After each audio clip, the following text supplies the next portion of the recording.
Jalan Kalrock consortium JKC ने jet Airways जय Mumbai international का अधिग्रहण करने के लिए अपनी बोली में अतिरिक्त INR 1 बिलियन रुपए $12 मिलियन के भुगतान की पुष्टि की है। इसने कहा, यह राष्ट्रीय कंपनी कानून न्यायाधिकरण NCLT समाधान योजना में उल्लिखित उसके भुगतान दायित्वों को पूरा करता है। एयरलाइन के एक बयान में कहा गया, एयरलाइन को पुनर्जीवित करने की कंसोर्टियम की रणनीति अपरिवर्तित बनी हुई है। नए प्रमोटर 2024 में एयरलाइन के संचालन को फिर से स्थापित करने और चलाने के लिए दृढ़ हैं। दिन प्रतिदिन नकदी खत्म होने और बाद में दिवालियापन के लिए दायर करने के बाद जेट एयरवेज ने अप्रैल 2019 से उड़ान नहीं भरी है। 2020 में कलरॉक कैपिटल पार्टनर्स और मुरारी लाल जालान के संयुक्त उद्यम जेकेसी ने इसे खरीदने का अधिकार सुरक्षित कर लिया। 2022 के मध्य में NCLT ने इसे फिर से शुरू करने के लिए जेकेसी और एयरलाइन के कई लेनदारों के बीच एक समझौते को मंजूरी दी। उस समझौते तथाकथित समाधान योजना में जेकेसी द्वारा अपनी जेब से कर्ज देने वालों को 3.5 अरब रुपए 42 मिलियन अमेरिकी डॉलर का भुगतान करना शामिल था, जो जेट एयरवेज के दिवालियेपन के लिए दायर किए गए 78.1 अरब रुपए 940 मिलियन अमेरिकी डॉलर का एक अंश था। समाधान योजना को मंजूरी देने वाले NCLT को स्वामित्व के सुचारू परिवर्तन और एयरलाइन को फिर से शुरू करने का मार्ग प्रशस्त करना चाहिए था, जो एक समय भारत का सबसे बड़ा निजी स्वामित्व वाला वाहक था। हालांकि जेकेसी और लेनदारों की समिति के बीच संबंध टूट गए और स्वामित्व हस्तांतरण बाद में कानूनी विवादों और आरोप प्रत्यारोप में फंस गया। जेट एयरवेज ने हाल ही में NCLT द्वारा एयरलाइन की पुनरुद्धार योजनाओं के कार्यान्वयन की अनुमति देने के 48 घंटों के भीतर बकाया 3.5 अरब रुपए में से 1 अरब रुपए का भुगतान किया। पहले उसने 1.5 अरब रुपए 18 मिलियन अमेरिकी डॉलर की प्रदर्शन बैंक गारंटी दर्ज की थी।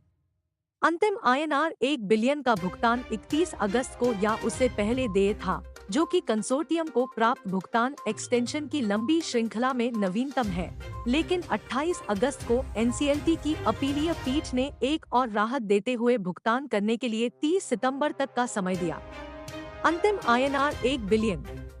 जेकेसी के बयान में कहा गया है कि अंतिम भुगतान ने जेट एयरवेज के सफल पुनरुत्थान के लिए इसकी अटूट प्रतिबद्धता की पुष्टि की है और इसने जेट एयरवेज का अधिग्रहण करने की अपनी सभी प्रतिबद्धताओं को पूरा कर लिया है। स्थानीय मीडिया ने बताया कि जेकेसी के अधिकारियों ने हाल ही में विमान निर्माताओं, पट्टादाताओं, पायलट प्रशिक्षण संगठनों और हवाई अड्डों के साथ बातचीत शुरू की है। इकोनॉमिक टाइम्स ने दावा किया कि कंसोर्टियम बोर्ड के सदस्य अंकित जालान ने एम्ब्रेयर के CEO फ्रांसिस्को गोम्स नेटो से मुलाकात की थी। जेट एयरवेज ने टिप्पणी के अनुरोध का जवाब नहीं दिया।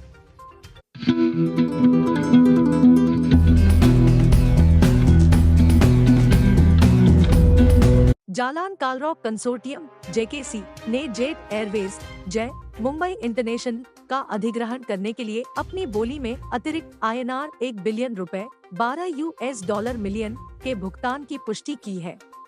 इसने कहा, यह राष्ट्रीय कंपनी कानून न्यायाधिकरण NCLT समाधान योजना में उल्लिखित उसके भुगतान दायित्वों को पूरा करता है।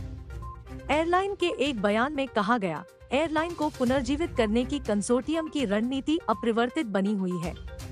नए प्रमोटर 2024 में एयरलाइन के संचालन को फिर से स्थापित करने और चलाने के लिए दृढ़ हैं। दिन प्रतिदिन नकदी खत्म होने और बाद में दिवालियापन के लिए दायर करने के बाद जेट एयरवेज ने अप्रैल 2019 से उड़ान नहीं भरी है।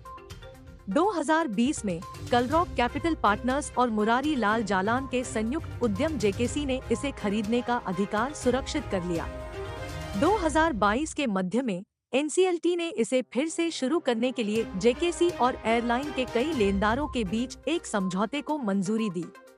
उस समझौते तथाकथित समाधान योजना में जेकेसी द्वारा अपनी जेब से कर्ज देने वालों को 3.5 अरब रुपए 42 मिलियन अमेरिकी डॉलर का भुगतान करना शामिल था, जो जेट एयरवेज के दिवालियेपन के लिए दायर किए गए 78.1 अरब रुपए 940 मिलियन अमेरिकी डॉलर का एक अंश था।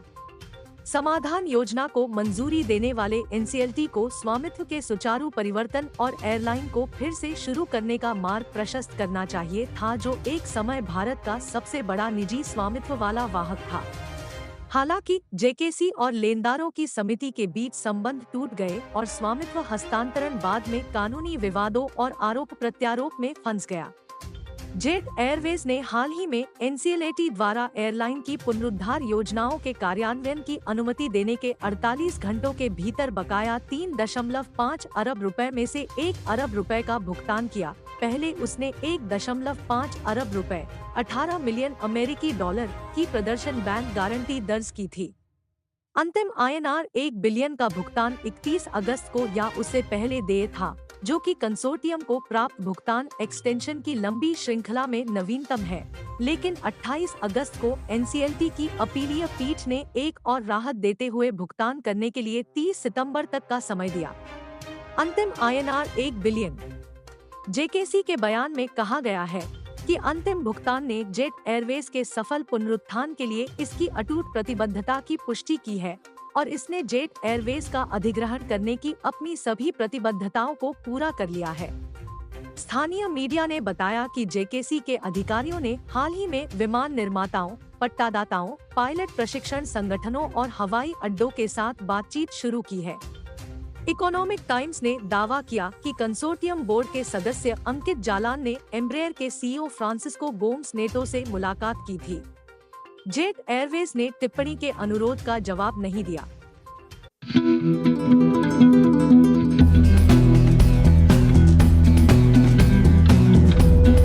जालान कार्लरॉक कंसोर्टियम जेकेसी ने जेट एयरवेज जय मुंबई इंटरनेशनल का अधिग्रहण करने के लिए अपनी बोली में अतिरिक्त INR 1 बिलियन रुपए $12 मिलियन के भुगतान की पुष्टि की है।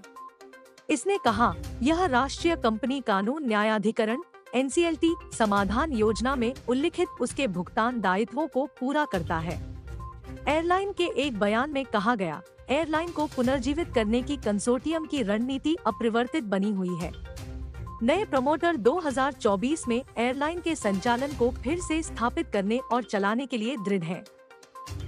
दिन प्रतिदिन नकदी खत्म होने और बाद में दिवालियापन के लिए दायर करने के बाद जेट एयरवेज ने अप्रैल 2019 से उड़ान नहीं भरी है।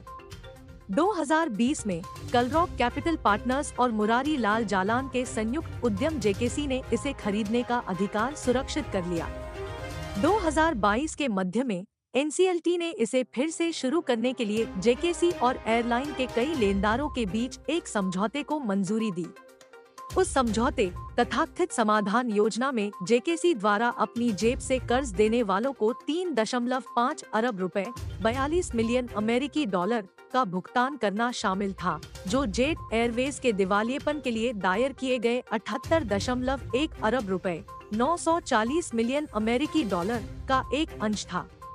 समाधान योजना को मंजूरी देने वाले एनसीएलटी को स्वामित्व के सुचारू परिवर्तन और एयरलाइन को फिर से शुरू करने का मार्ग प्रशस्त करना चाहिए था, जो एक समय भारत का सबसे बड़ा निजी स्वामित्व वाला वाहक था।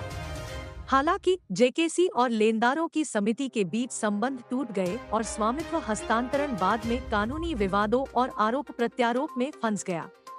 जेट एयरवेज ने हाल ही में एनसीएलटी द्वारा एयरलाइन की पुनरुद्धार योजनाओं के कार्यान्वयन की अनुमति देने के 48 घंटों के भीतर बकाया 3.5 अरब रुपए में से 1 अरब रुपए का भुगतान किया। पहले उसने 1.5 अरब रुपए 18 मिलियन अमेरिकी डॉलर की प्रदर्शन बैंक गारंटी दर्ज की थी। अंतिम INR 1 बिलियन का भुगतान पहले देय था, जो कि कंसोर्टियम को प्राप्त भुगतान एक्सटेंशन की लंबी श्रृंखला में नवीनतम है। लेकिन 28 अगस्त को एनसीएलटी की अपीलीय पीठ ने एक और राहत देते हुए भुगतान करने के लिए 30 सितंबर तक का समय दिया। अंतिम INR 1 बिलियन। जेकेसी के बयान में कहा गया है कि अंतिम भुगतान ने जेट एयरवेज के सफल पुनरुत्थान के लिए इसकी अटूट प्रतिबद्धता की पुष्टि की है और इसने जेट एयरवेज का अधिग्रहण करने की अपनी सभी प्रतिबद्धताओं को पूरा कर लिया है। स्थानीय मीडिया ने बताया कि जेकेसी के अधिकारियों ने हाल ही में विमान निर्माताओं, पट्टादाताओं, पायलट प्रशिक्षण संगठनों और हवाई अड्डों के साथ बातचीत शुरू की है। इकोनॉमिक टाइम्स ने दावा किया कि कंसोर्टियम बोर्ड के सदस्य अंकित जालान ने एम्ब्रेयर के सीईओ फ्रांसिस्को गोम्स नेटो से मुलाकात की थी। जेट एयरवेज ने टिप्पणी के अनुरोध का जवाब नहीं दिया।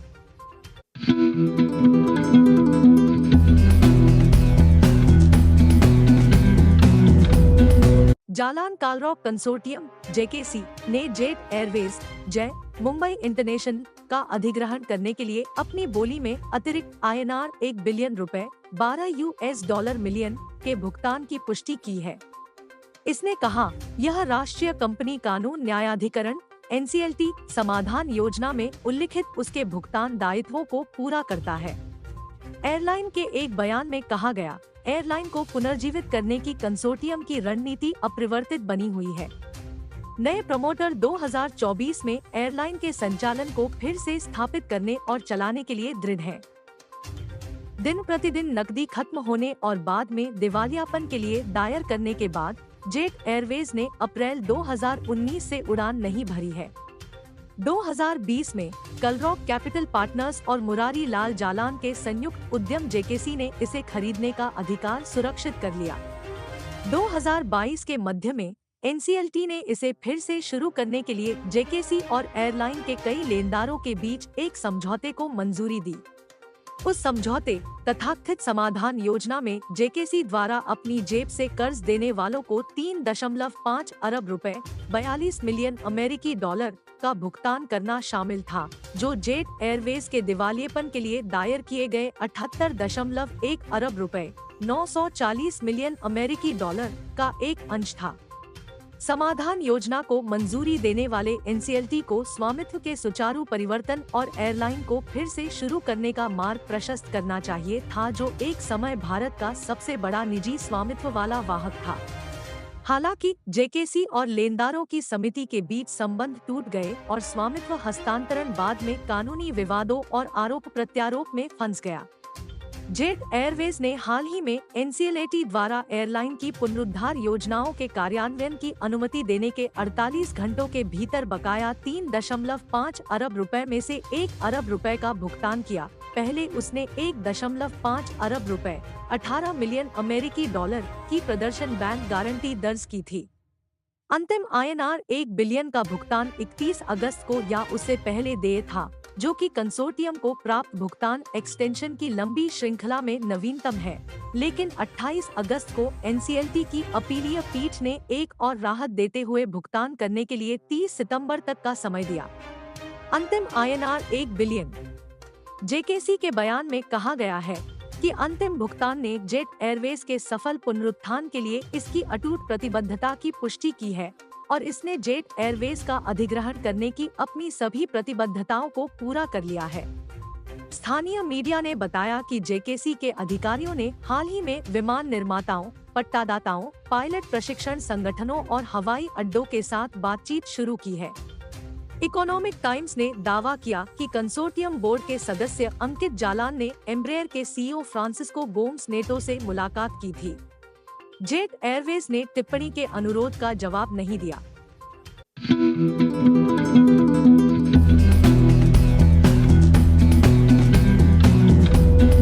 जालान कार्लरॉक कंसोर्टियम जेकेसी ने जेट एयरवेज जय मुंबई इंटरनेशनल का अधिग्रहण करने के लिए अपनी बोली में अतिरिक्त INR 1 बिलियन रुपए $12 मिलियन के भुगतान की पुष्टि की है।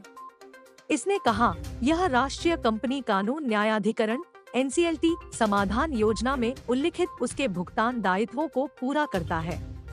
एयरलाइन के एक बयान में कहा गया, एयरलाइन को पुनर्जीवित करने की कंसोर्टियम की रणनीति अपरिवर्तित बनी हुई है। नए प्रमोटर 2024 में एयरलाइन के संचालन को फिर से स्थापित करने और चलाने के लिए दृढ़ हैं। दिन प्रतिदिन नकदी खत्म होने और बाद में दिवालियापन के लिए दायर करने के बाद जेट एयरवेज ने अप्रैल 2019 से उड़ान नहीं भरी है। 2020 में कलरॉक कैपिटल पार्टनर्स और मुरारी लाल जालान के संयुक्त उद्यम जेकेसी ने इसे खरीदने का अधिकार सुरक्षित कर लिया। 2022 के मध्य में NCLT ने इसे फिर से शुरू करने के लिए जेकेसी और एयरलाइन के कई लेनदारों के बीच एक समझौते को मंजूरी दी।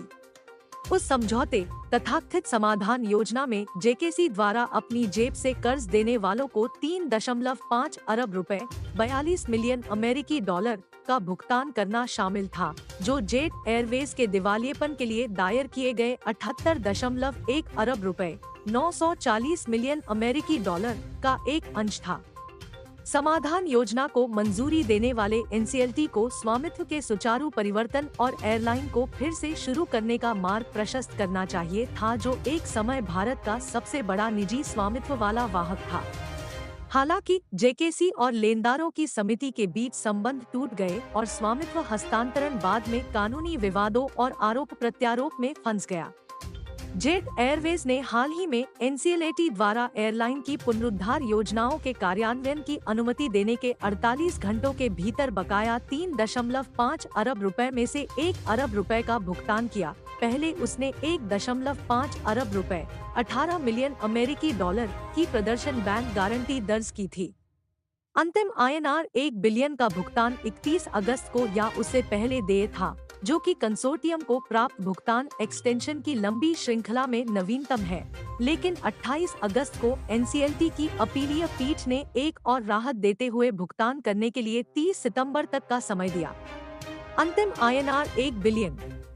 जेकेसी के बयान में कहा गया है कि अंतिम भुगतान ने जेट एयरवेज के सफल पुनरुत्थान के लिए इसकी अटूट प्रतिबद्धता की पुष्टि की है और इसने जेट एयरवेज का अधिग्रहण करने की अपनी सभी प्रतिबद्धताओं को पूरा कर लिया है। स्थानीय मीडिया ने बताया कि जेकेसी के अधिकारियों ने हाल ही में विमान निर्माताओं, पट्टादाताओं, पायलट प्रशिक्षण संगठनों और हवाई अड्डों के साथ बातचीत शुरू की है। इकोनॉमिक टाइम्स ने दावा किया कि कंसोर्टियम बोर्ड के सदस्य अंकित जालान ने एम्ब्रेयर के सीईओ फ्रांसिस्को गोम्स नेटो से मुलाकात की थी। जेट एयरवेज ने टिप्पणी के अनुरोध का जवाब नहीं दिया।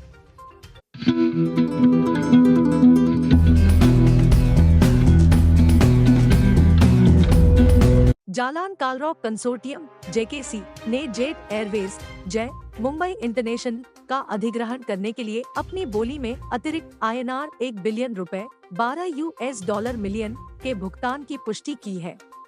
इसने कहा, यह राष्ट्रीय कंपनी कानून न्यायाधिकरण एनसीएलटी समाधान योजना में उल्लिखित उसके भुगतान दायित्वों को पूरा करता है। एयरलाइन के एक बयान में कहा गया, एयरलाइन को पुनर्जीवित करने की कंसोर्टियम की रणनीति अपरिवर्तित बनी हुई है। नए प्रमोटर 2024 में एयरलाइन के संचालन को फिर से स्थापित करने और चलाने के लिए दृढ़ हैं। दिन प्रतिदिन नकदी खत्म होने और बाद में दिवालियापन के लिए दायर करने के बाद जेट एयरवेज ने अप्रैल 2019 से उड़ान नहीं भरी है। 2020 में कलरॉक कैपिटल पार्टनर्स और मुरारी लाल जालान के संयुक्त उद्यम जेकेसी ने इसे खरीदने का अधिकार सुरक्षित कर लिया। 2022 के मध्य में एनसीएलटी ने इसे फिर से शुरू करने के लिए जेकेसी और एयरलाइन के कई लेनदारों के बीच एक समझौते को मंजूरी दी। उस समझौते तथाकथित समाधान योजना में जेकेसी द्वारा अपनी जेब से कर्ज देने वालों को 3.5 अरब रुपए 42 मिलियन अमेरिकी डॉलर का भुगतान करना शामिल था, जो जेट एयरवेज के दिवालियेपन के लिए दायर किए गए 78.1 अरब रुपए 940 मिलियन अमेरिकी डॉलर का एक अंश था। समाधान योजना को मंजूरी देने वाले एनसीएलटी को स्वामित्व के सुचारू परिवर्तन और एयरलाइन को फिर से शुरू करने का मार्ग प्रशस्त करना चाहिए था, जो एक समय भारत का सबसे बड़ा निजी स्वामित्व वाला वाहक था। हालांकि जेकेसी और लेनदारों की समिति के बीच संबंध टूट गए और स्वामित्व हस्तांतरण बाद में कानूनी विवादों और आरोप प्रत्यारोप में फंस गया। जेट एयरवेज ने हाल ही में एनसीएलटी द्वारा एयरलाइन की पुनरुद्धार योजनाओं के कार्यान्वयन की अनुमति देने के 48 घंटों के भीतर बकाया 3.5 अरब रुपए में से 1 अरब रुपए का भुगतान किया। पहले उसने 1.5 अरब रुपए 18 मिलियन अमेरिकी डॉलर की प्रदर्शन बैंक गारंटी दर्ज की थी। अंतिम INR 1 बिलियन का भुगतान 31 अगस्त को या उससे पहले देय था, जो कि कंसोर्टियम को प्राप्त भुगतान एक्सटेंशन की लंबी श्रृंखला में नवीनतम है। लेकिन 28 अगस्त को एनसीएलटी की अपीलीय पीठ ने एक और राहत देते हुए भुगतान करने के लिए 30 सितंबर तक का समय दिया। अंतिम INR 1 बिलियन। जेकेसी के बयान में कहा गया है कि अंतिम भुगतान ने जेट एयरवेज के सफल पुनरुत्थान के लिए इसकी अटूट प्रतिबद्धता की पुष्टि की है और इसने जेट एयरवेज का अधिग्रहण करने की अपनी सभी प्रतिबद्धताओं को पूरा कर लिया है। स्थानीय मीडिया ने बताया कि जेकेसी के अधिकारियों ने हाल ही में विमान निर्माताओं, पट्टादाताओं, पायलट प्रशिक्षण संगठनों और हवाई अड्डों के साथ बातचीत शुरू की है। इकोनॉमिक टाइम्स ने दावा किया कि कंसोर्टियम बोर्ड के सदस्य अंकित जालान ने एम्ब्रेयर के सीईओ फ्रांसिस्को गोम्स नेटो से मुलाकात की थी। जेट एयरवेज ने टिप्पणी